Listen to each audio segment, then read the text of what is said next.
Great, hi everybody. Thank you for coming to our event. This is part of, we are the UFC Coders. We run weekly events about sharing programming skills as researchers with one another, instructing and create a loving community where people can come in, regardless of skill level, and people can use well. So we have a code of conduct that can be found on our website, but generally we want everyone to be welcoming, friendly people, of all skill levels, of all backgrounds. We're currently hosted by MATLAB, as you can see around you. So I'd like to thank you for allowing us to use the space pretty much every week.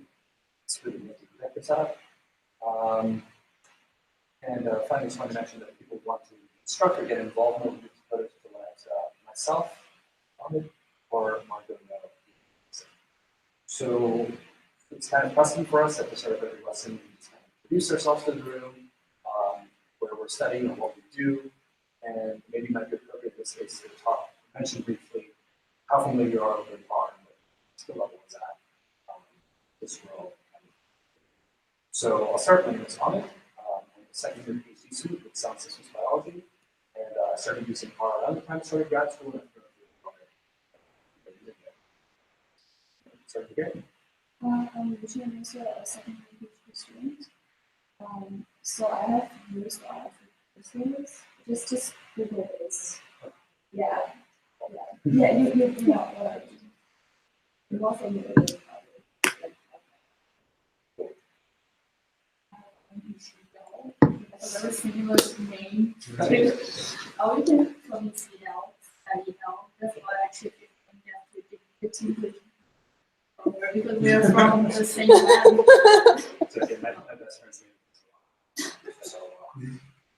I'm actually Josh in R. I've never done it before. Oh, I'm a great one.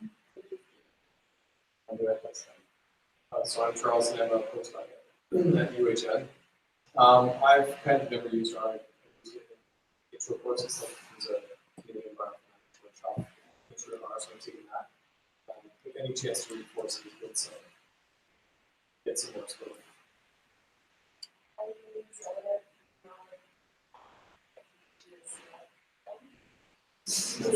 We received one same email.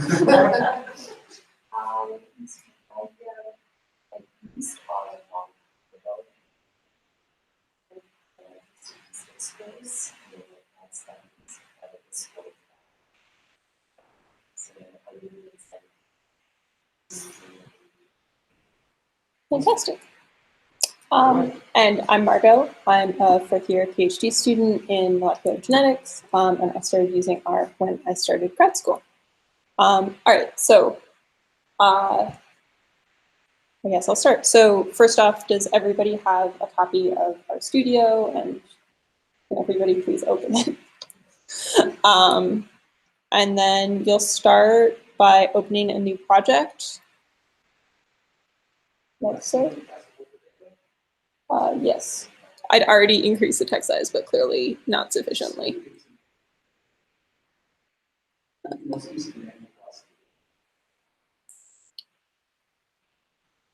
Yeah. And a little bit more. Go big or go home. Perhaps too big.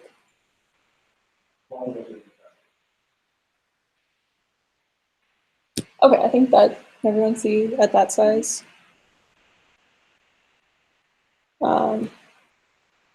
Cool. And you will make a new directory. And for a new project, just pick wherever and choose your name.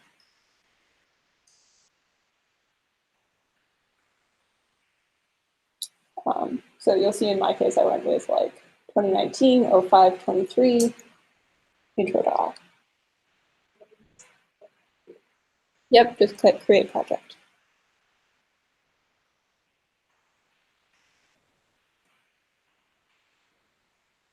And then you'll make a new file, and you want it to be an R Markdown file. And For title, again, I'd go with something like 2019-05-23. Intro to R. And we want the output to be in HTML.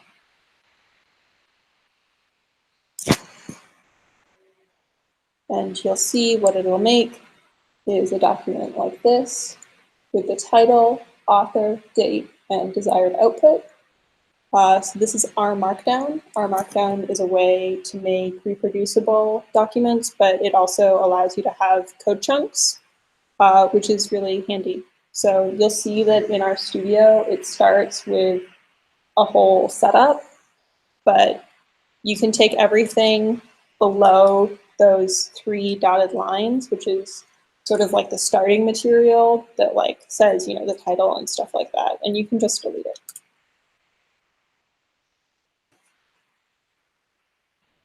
So this is what your document should look like.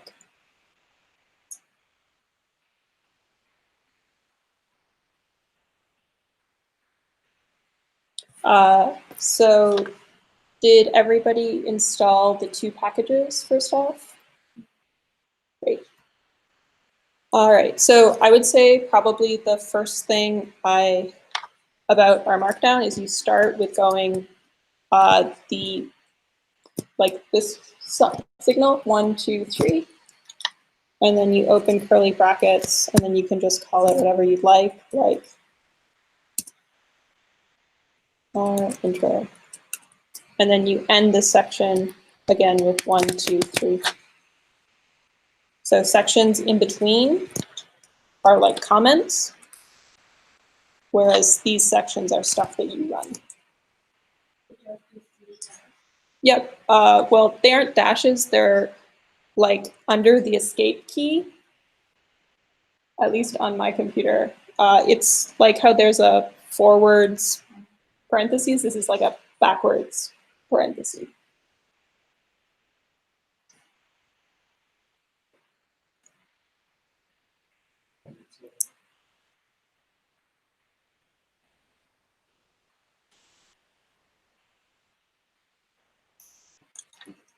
Okay, and we are using the CO2 database, just as a side note.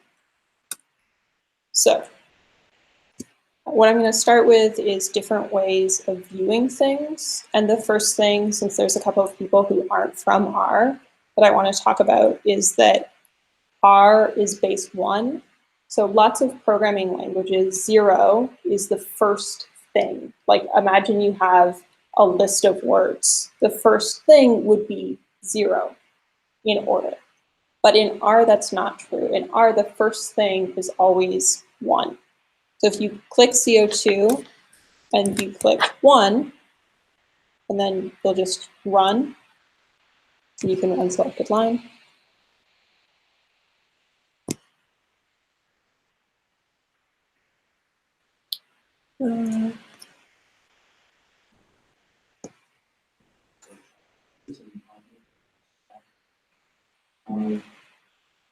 Yes, sorry, there's a space.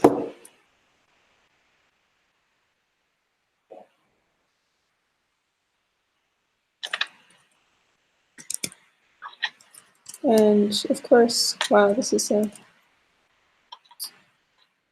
and you just click run. And there you have it. So this pulls up line 1. But if you tried 0, for instance, you can also run the whole code chunk by clicking this little run current code chunk. You would get, in this case, it's like -1. Okay, so we'll start with what's the most basic, but it's something that's unique to RStudio, which is view CO2. And you'll see it pulls it up. And you'll see that this opens a whole new file, sort of window. And there's our old. So that allows you to see everything. And you can also do things like arrange things by sort of name just by clicking the one itself. So I'm going to see if I can. I don't know that I can make it any bigger than it already is. No. Mm-mm. So, sorry about that. But anyways, that's the only time we're going to look at view anyways. When you click the view, it should look like this. So it's view with a capital. So CO2 is so R has built-in data sets. So it's just a data set which is available to anybody who has R. So you don't need to install any packages, it's just there. There's a couple of them, and they're great things to practice with. And yes, all our things are case sensitive.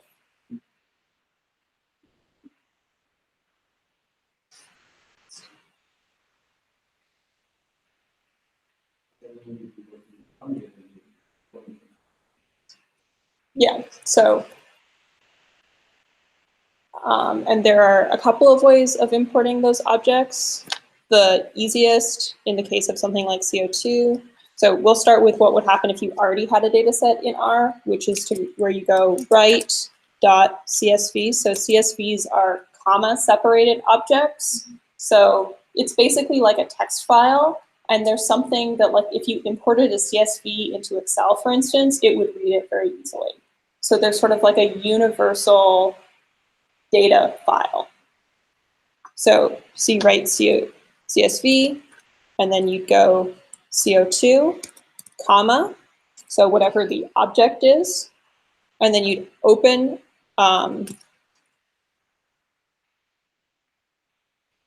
quote this, and you would write whatever title you want, like for instance, CO2.csv.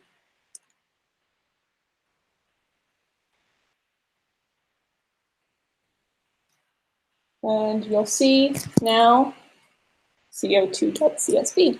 So as a side note, moving into the more general RStudio interface, you can see over here we have what is currently an empty environment.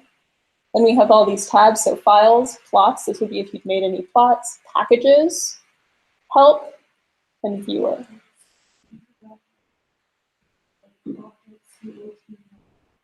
Are you sure you're using a 0 and CO?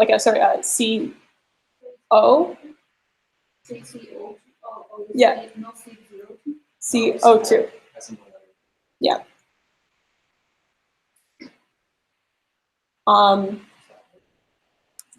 And then if you wanted to read that file, you just go read.csv,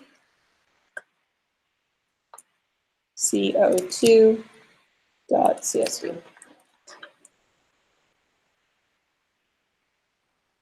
And there we go. And if you, so like all programming languages, you can you can assign variables to names. So for instance, ds, and then we make the symbol, which is just its component parts. You could also use equal, and then you go read.csv, CO2.csv.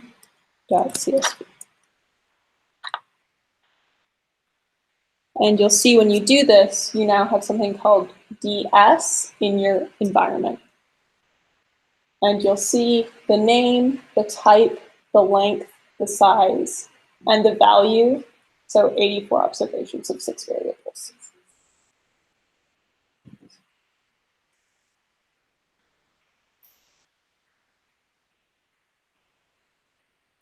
All right.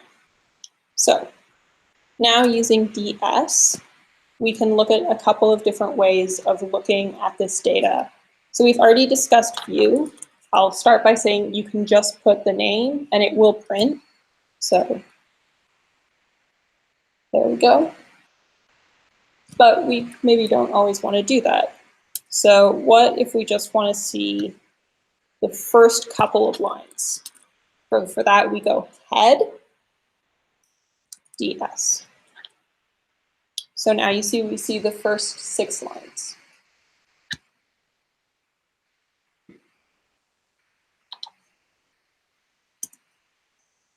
Also, if at any point there's something that you're like, oh, I forgot what head does, you just put a question mark, head, just like that.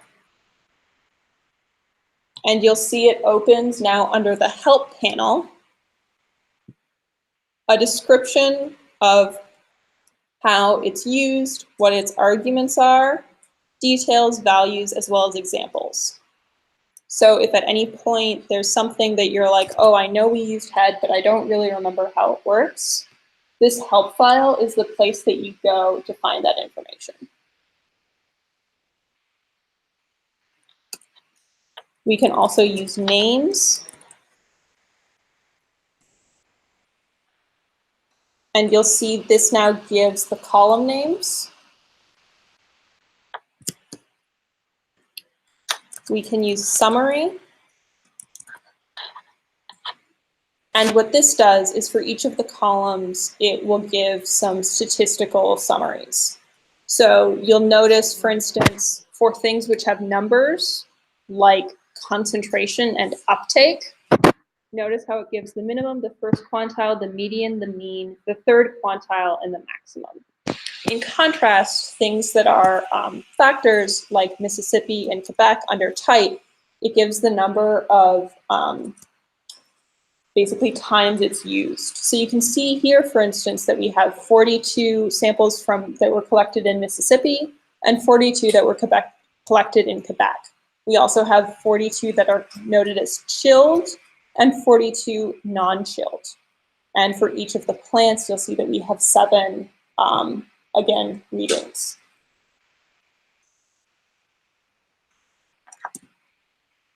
Then there's STR.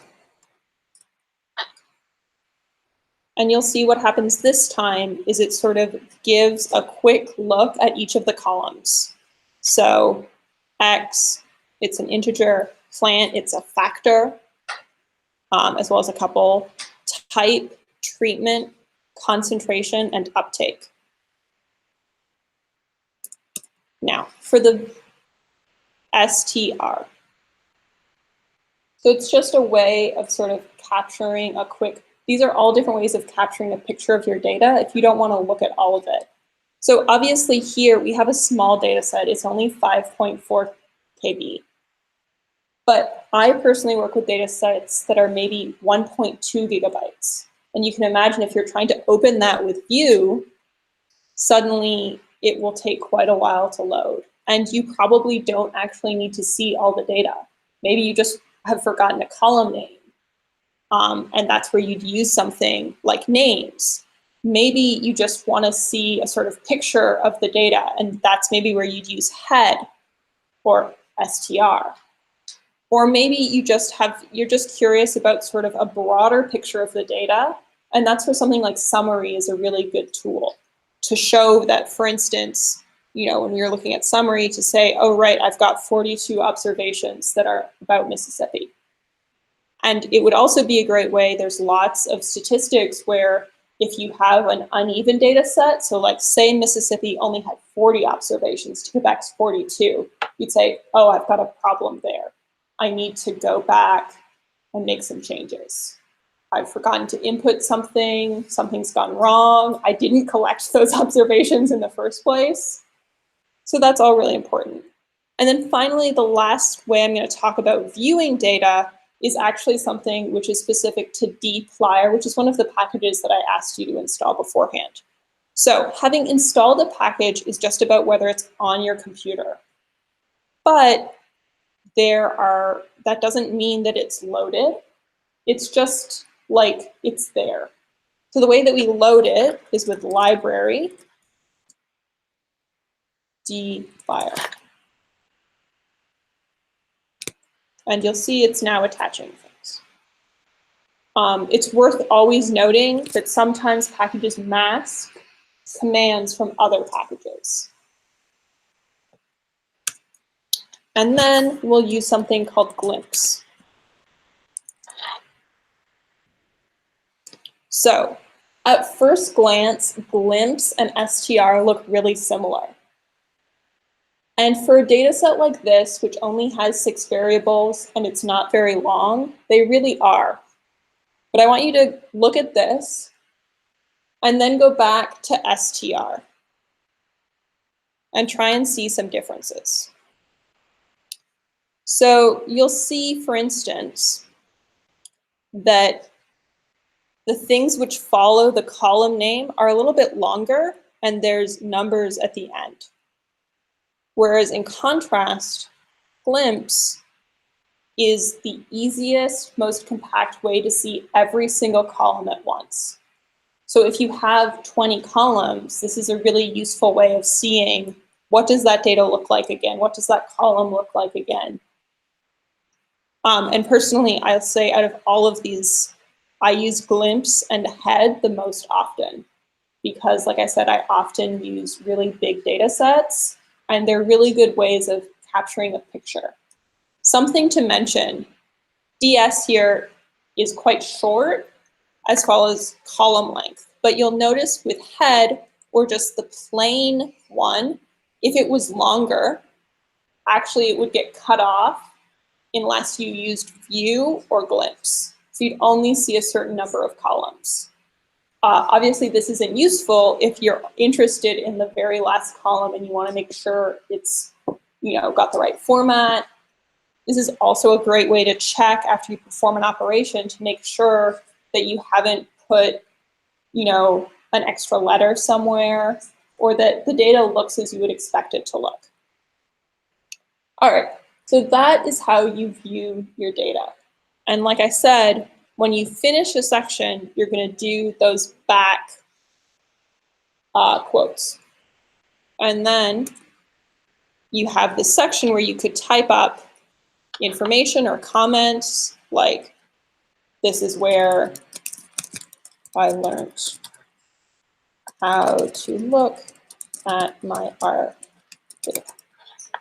And then you open up a new code chunk, just the same as last time, R, and then this time we're going to talk about wrangling, especially select. So there's not a special format. Just see where I did these 3 back things. Code chunks are just formed naturally. It's as you're typing, and you just open one, then you use these curly brackets, and then you just type normally. And then to close one, all it requires is, again, the use of these back.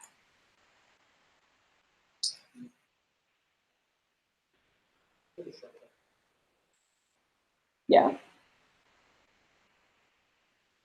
No, I always just type it by hand. I think it might command all the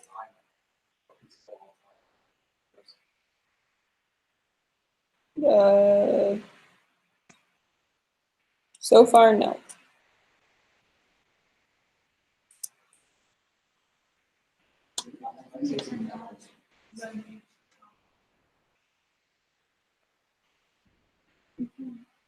There should be a little tiny green button. Command Option I. Command.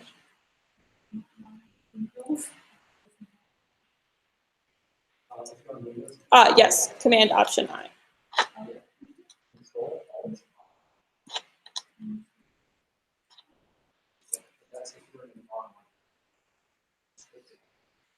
Yes.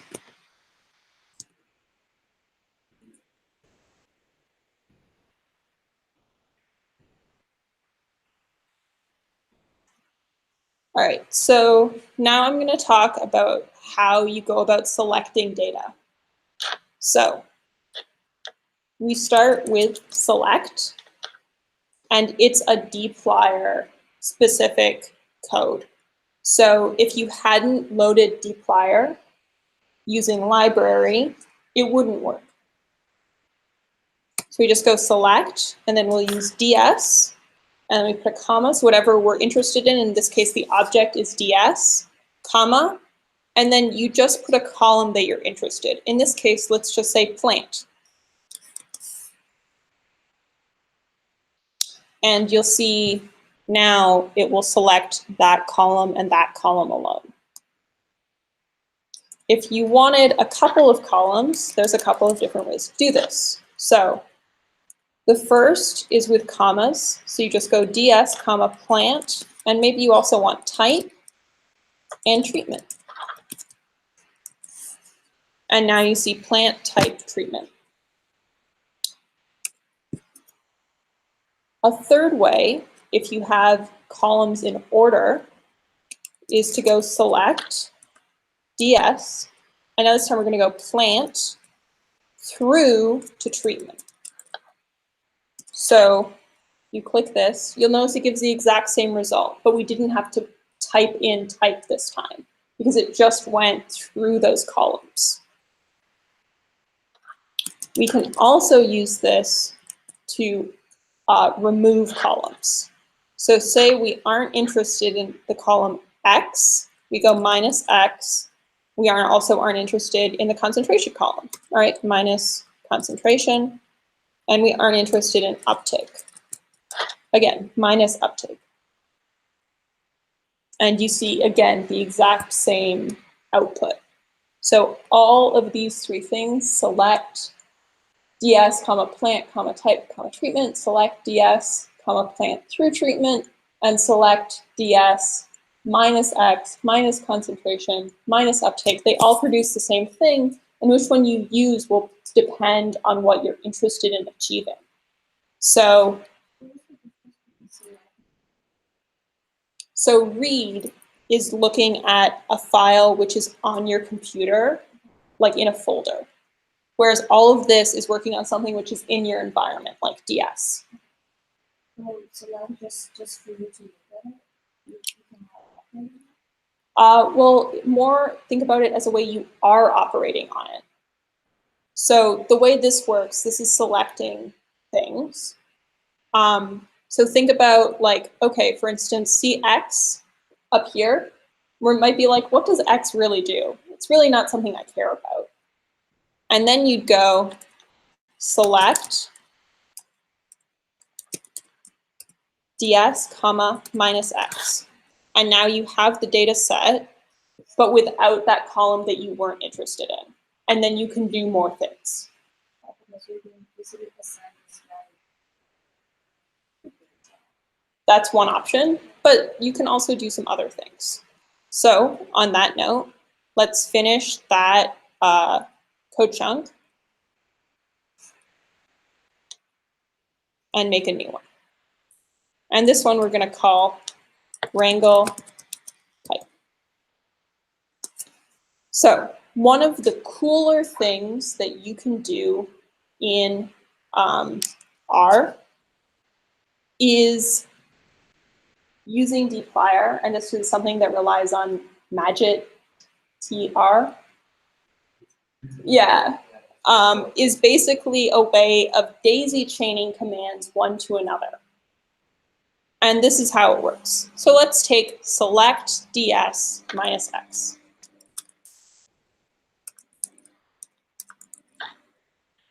All right, we already know what that does.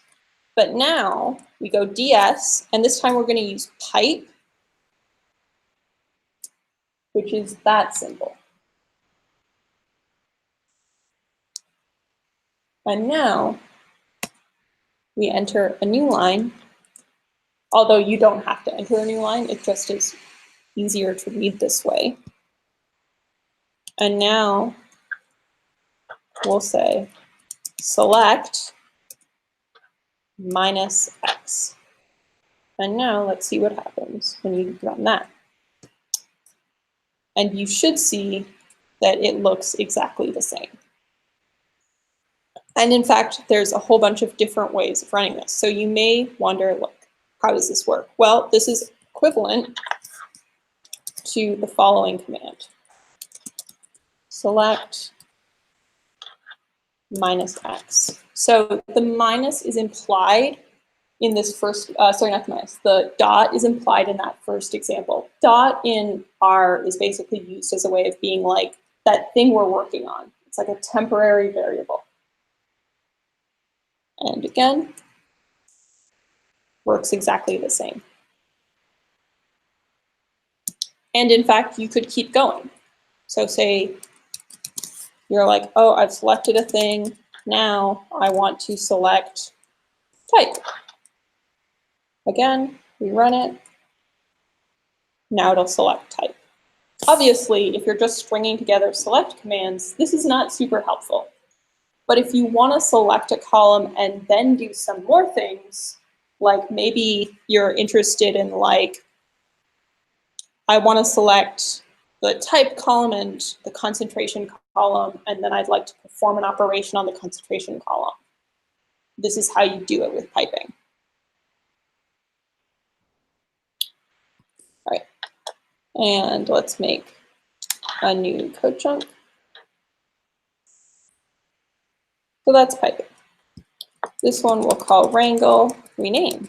I wonder if you could guess what this one might be about.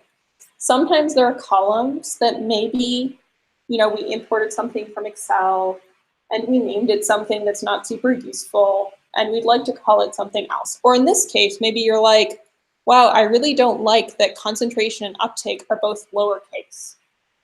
I would like to name those something else.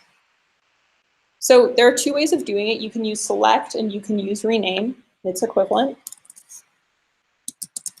So we can say select, and then you just say concentration, for instance, equals conc.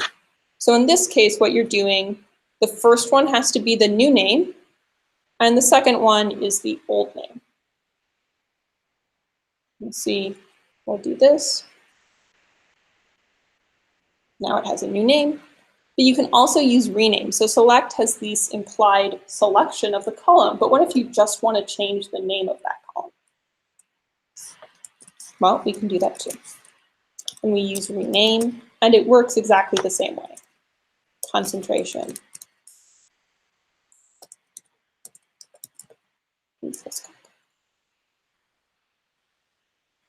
And now you'll see this time it's the same, only now we've renamed that column.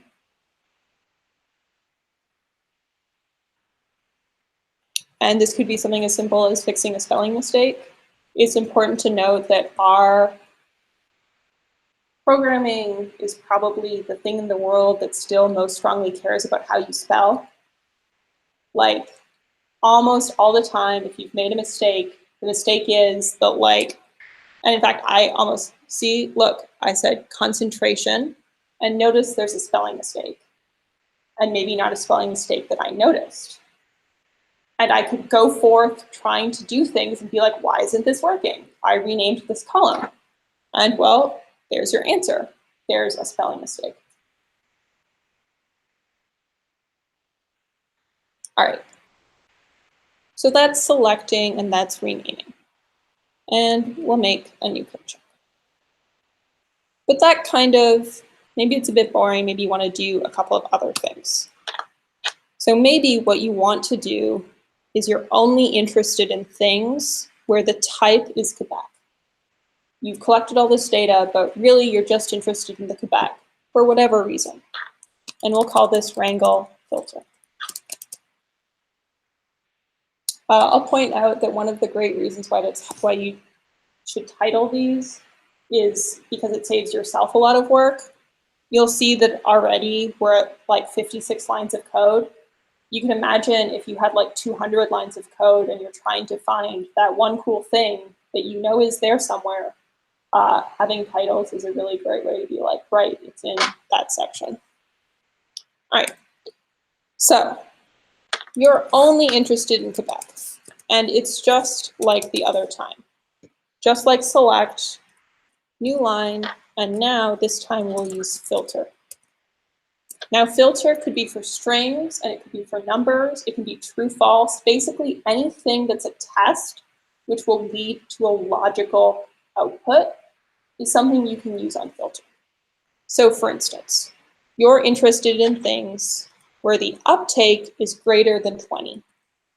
Uptake greater than 20. Now we have all of the values for which the uptake is greater than 20.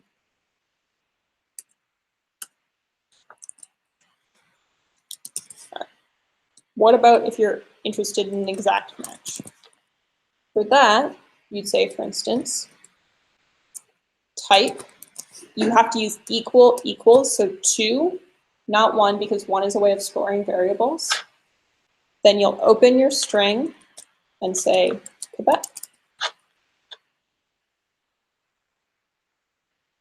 And you'll find that now you're only seeing the things that are for Quebec. Now, you maybe want to apply a couple of different filters. And there's a couple of ways of doing this. There's filter uptake greater than 20, comma, type equals equals Quebec.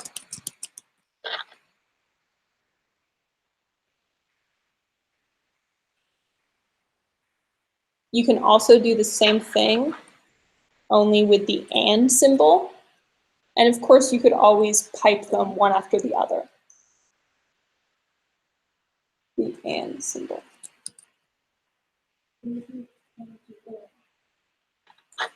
Yeah, you can do that too.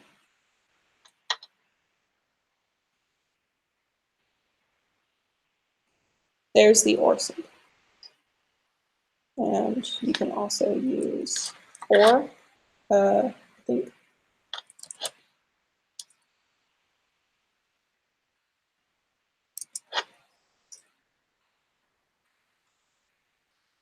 Do you remember the or symbol, Ahmed? Yes, it's shift backspace. No, backspace, backspace. Yeah. There we go.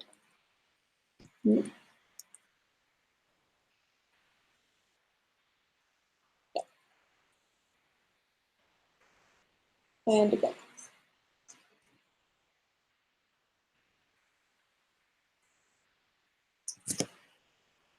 So that's filtering. I mentioned that you can do anything as long as it satisfies a true or false statement. Now, grepl is not a dplyr command, but it is a way to pattern match. You can use this for so many complicated things, but we aren't going to get into that. We're just going to go with the simplest kind of matching,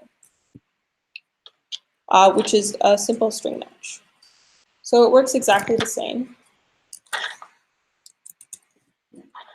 Use filter, and now your logical test this time is going to be, instead of an equal or a plus, just grepl. In this case, we're interested in, say, anything, any plant that starts, that has in it qn. And this is a little bit different from the others, so you're going to start with your pattern, comma, and then plant. And you'll see now it's only the qn's. Even though there's qn1, qn2, for instance. So it's like a way of searching. And like I said, grepls and greps in general are super powerful, and you can do a lot of really complicated things. They basically take any like expression. So if you're interested, you can look up how to do all of that, but I won't get into that right now. All right. And a new one. And we'll call this mutate. Mutate is another dplyr thing. And mutate is a way of changing a column. So maybe it always makes a new column. So maybe you're interested in finding the uptake times 20. We use mutate, the name of our column, let's call it uptake 20. And then it equals, remember it's equals is assigning variables if it's 1, and 2 if you're looking for a match. And we'll say uptake plus 20.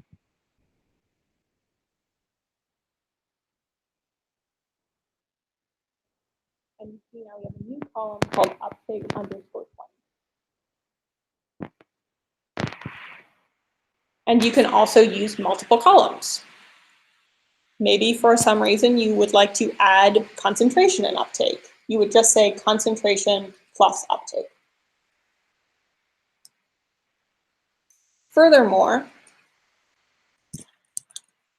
maybe you're interested in, so that's a way, and it does it for every single column. But what if you want to take the mean?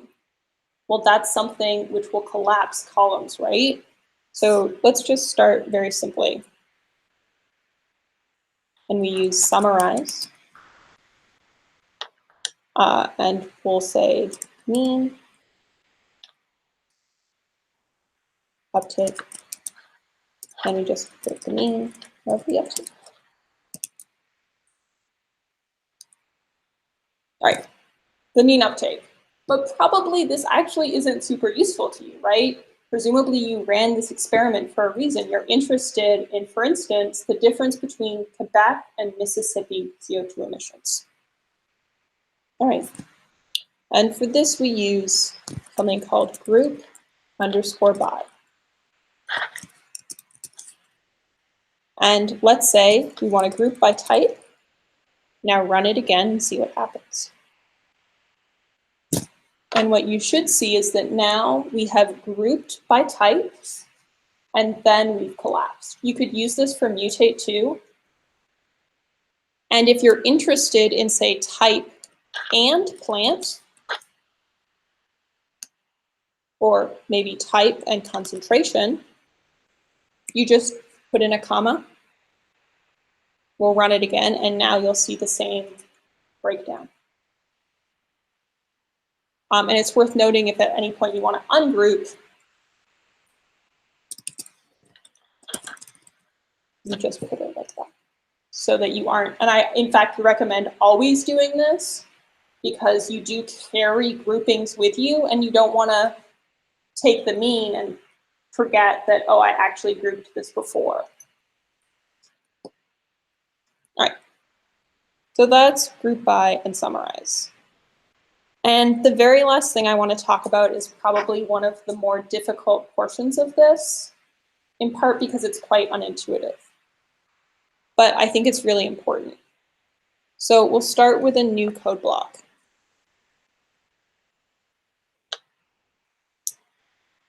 And this we'll call long. So I want you guys to look first off at the CO2 data. Has anybody ever heard of the term long versus wide data? All right.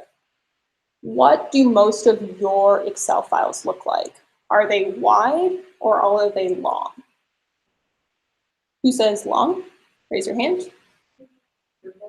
And who says wide? Like, is it wider or is it longer for a given file? Mostly long. Yeah. So it depends, but R is heavily predisposed towards long data. So if you look at this data, see how it's long? So for instance, you can imagine for concentration that instead of there being a column called concentration, there were separate columns for each individual concentration, right? So 95. And probably this whole thing would be a lot squatter and a lot wider. And in lots of ways, it makes sense from a human point of view. But R is not human, and R disagrees, and R is fundamentally based on vectors. And the way to get fast data in R is to make things long, because you can imagine going all the way down, that's a single vector, versus going across a vector 3 times. Even though each of those vectors is shorter, R will still perform the first long operation faster. All right, so that's great. But what if you have wide data? Do you have to totally rewrite it? Probably that's not a good idea. But thankfully, you know, people have your back, and that's where we're going to come in to our next thing, which is the library called tidyr. And more generally, data which is long like that, as well as cleared up of some common problems, is known as tidy data. in R. All right, so to give you an example of what wide data looks like, we will use the command spread. And it's worth noting that sometimes we have long data that we want to spread out so that maybe it's into wide data, so maybe that like it's really readable for humans. All right, so here's how spread works. So we, for instance, are interested in spreading concentration and uptake. Like I mentioned, you could imagine a case where concentration would each have their own column.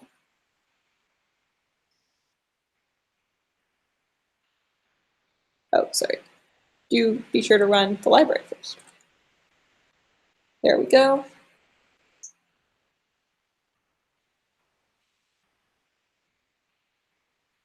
All right, notice how now we have long data, wide data. So 95, 175, 250, 350, 500, 675.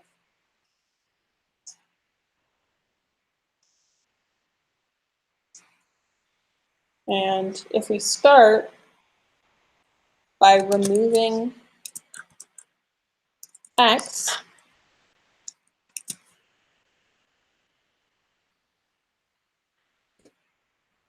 you can see how it's organized in quite a human readable format. But maybe your data starts out looking like this. Well, for this, we use something called gather. So gather's format is we start, it basically mirrors spread. So we start with the key. So the key is like, what would you like this whole series of columns to like be called? And remember, it was called concentration before. And what would you like the value of those columns to be?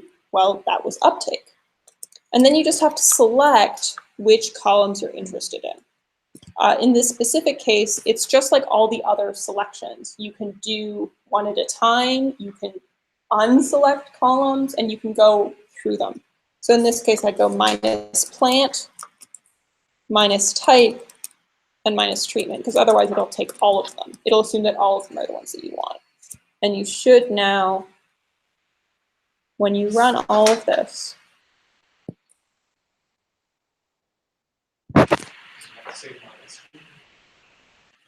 yes, no, you're correct.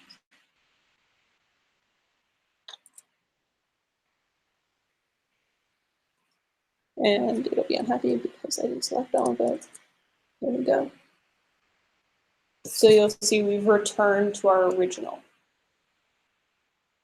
This is an excellent example of a time where you might forget exactly how the whole key value thing works. And that's where you would use the question mark spread, question mark gather.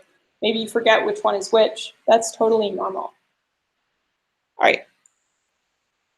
And those are really the basics. And the very last thing I'll talk you through is just how you would go about creating an R Markdown file that was something that you could give to somebody and be like, these are the results I got.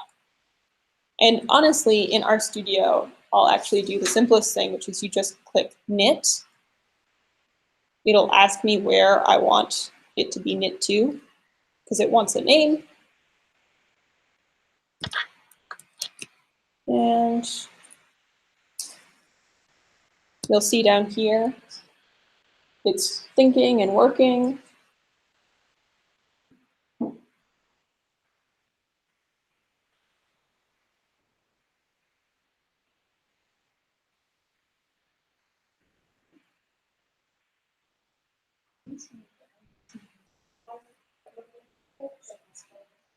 Yeah.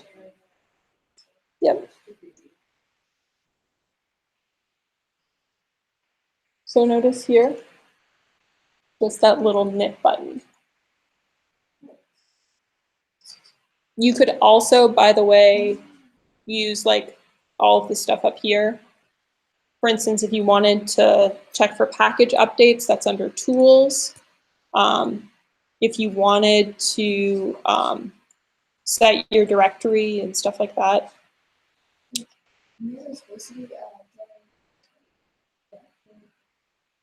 Yeah, so it only works on Markdown files. So all of this work that we've been doing you'll see on my file, oh, there's that starting section. And then here's the output. Again, starting section, output, section, output. For example, last time this file to someone, you just put them in there. So what would happen? So in this case, this is an HTML. But that person could like select head and run it, and it should get the same result, right? So it's a great way of sharing, you know, obviously lots of time when we share our code, you can't be totally sure that the person knows what they should be getting. And Markdown files are a great way of doing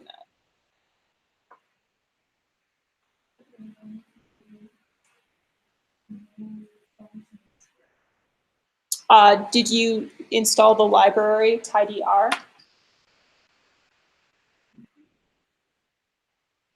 You can make tidyr a string if you'd like, or it might be that you didn't install that package.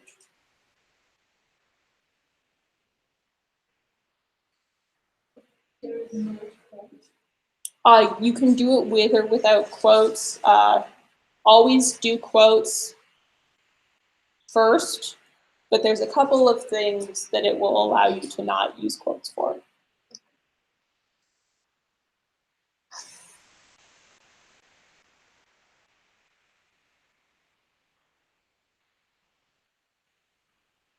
And then I'll just, so yeah. Does anybody have any questions about how spread and gather work before I go on to how you would actually type in the code for knitting something together and render it? All right, so spread converts data from long data into wide data. So you go spread, and then you're going to select the key and the value. So the key is whatever the columns will be. So remember here, concentration. When I clicked this, so concentration was the thing that the columns were called. And then the value was the value. So spread, comma, so spread, open parentheses, concentration, comma, uptake. And then gather is simply the reverse. So you say, what's your key? So for instance, the key is what you want those columns to be under in their column. So concentration. And then uptake, again, it's what you want that second column to be that's paired to the value, that's paired to the key. No problem. And then with gather, you just have to select which columns you want if it's not all of them. And in this case, I personally find it easiest to not select plant type and treatment because there are fewer of those than there are of all the different concentration columns.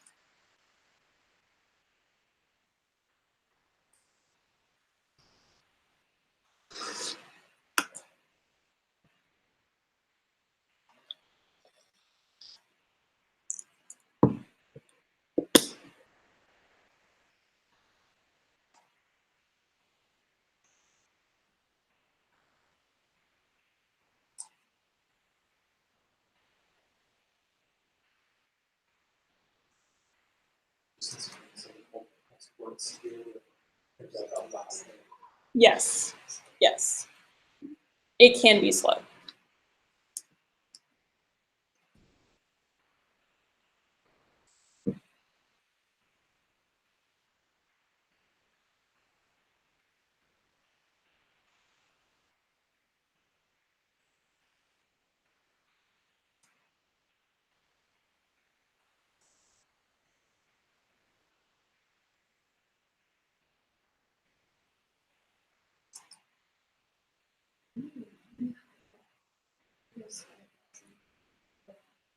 What does?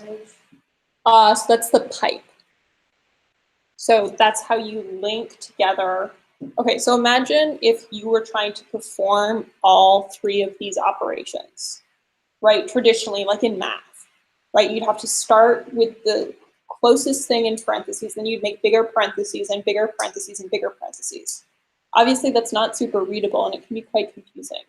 So what piping allows you to do is to sort of attach commands to each other. So in this case, we're removing the X column to start off with, then we're spreading, then we're gathering, and you could just keep going.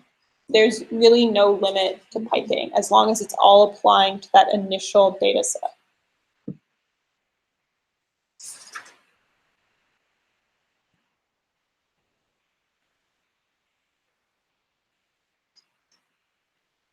But yeah, so really the world is your oyster here. You might imagine a situation where you start by converting your data into long data. You then group by type. So let's imagine that world. So we're going all the way from where we are right now, where we have gathered our data back into long data. So maybe we start by saying we're only interested in cases where the uptake was greater than 20. We then wanted to group by type and by treatment.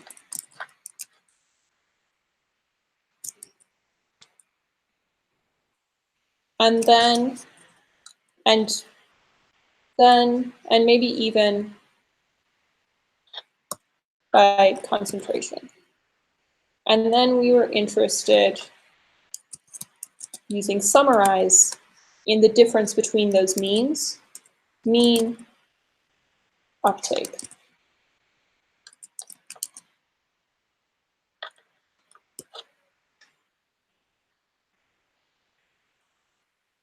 Oh, sorry.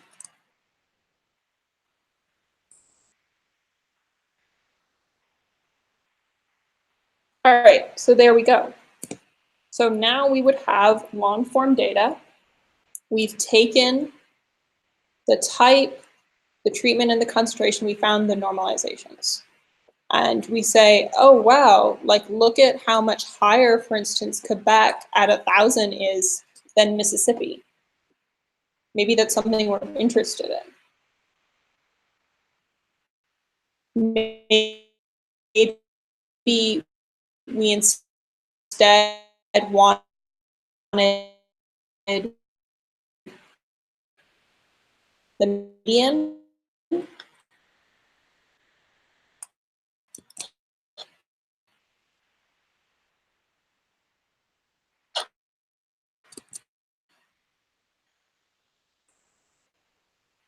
Well, we can do that too. And in fact, we could maybe look at a couple of different things. So we're interested in the median and the mean.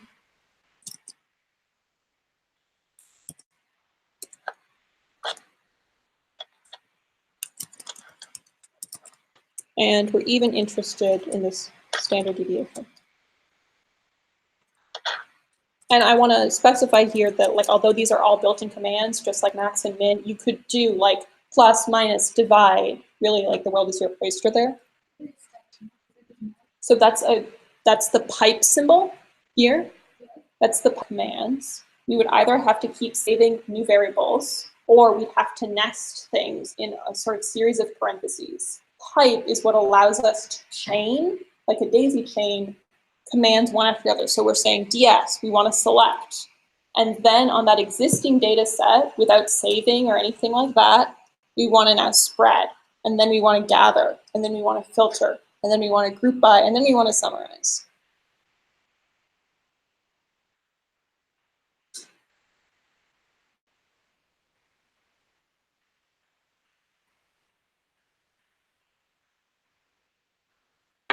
And that would be, for instance, the output of that. And again, you can see I have a whole bunch of different statistical summaries.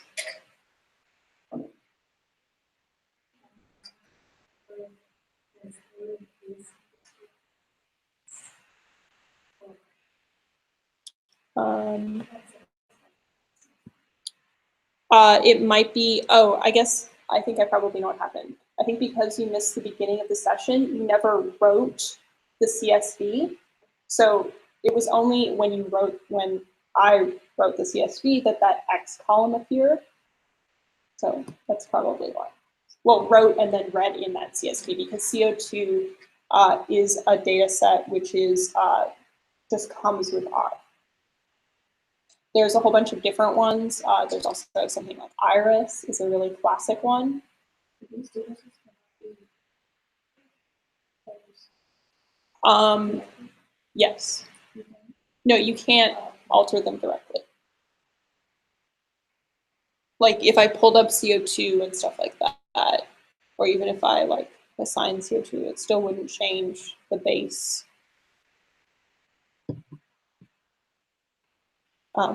Technically, if you assign something else to the name CO2, that something else would be known as CO2 and it would take priority. It would be masking basically that global fundamental variable. So when we loaded packages and it says like dplyr masks filter from this other package, that's what they mean.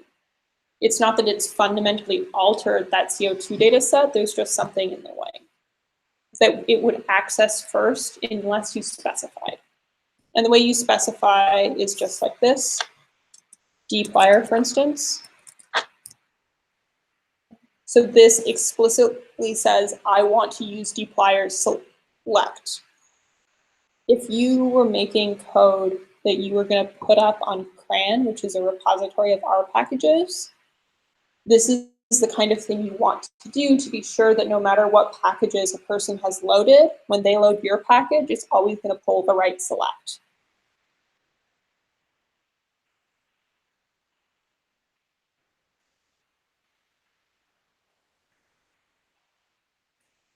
I just want to point out that this is sort of basically where the lesson's going to end, but that there's a sort of expanded version with sort of more details and thought process and explanations on the U of T Coders events.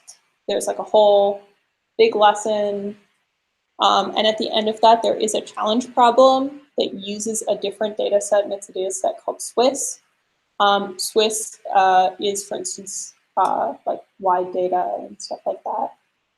And so at the very end, there's a challenge problem, and there's also a couple of other commands and functions that I thought you might find useful. So there's one called distinct, which allows you to select all the times those columns appear in their own permutation. So for instance, like Mississippi, so if you put in distinct type and treatment, it would like collapse down to all the different times Mississippi and treatment were their own sort of 2-column thing. As well as things that allow you to remove missing variables. So that's an example of kind of data set you might take on from something that you've collected that maybe would have some missing variables, and there are ways to automatically remove those. As well as if you had there's also other commands that are for things like, oh, I would like to bring together different data sets. You know, maybe I'd like to do stuff like that. So for all of those commands, what I would say is just use the question mark and then the command if you're interested. Of course, things like Stack Exchange will have really clear explanations, and you could probably figure that out. You just have to put into Google or your search engine of your choice R space distinct, for instance, and there would be tutorials, there would be the help file, there would probably be Stack Exchange posts. And also, it was mentioned at the beginning, but we do co-working sessions every week. They're normally on Tuesday morning. It's part of Coffee and Code. And that's a great time if you want to work on a project, if you just want to hang out with us because we're great. But maybe also if you're stuck, there's normally people there that know what they're talking about. And if you're like, hey, does anybody know how to solve this problem? Somebody will probably be like, yes, I know exactly how to solve that problem. And I'll point out, it's not in place, but there will be a kind of mentorship program at some point this year. So if you're interested in sort of not just these casual workshops, but also in some peer-to-peer mentorship with somebody from U of T Coders or whatnot, that will exist too.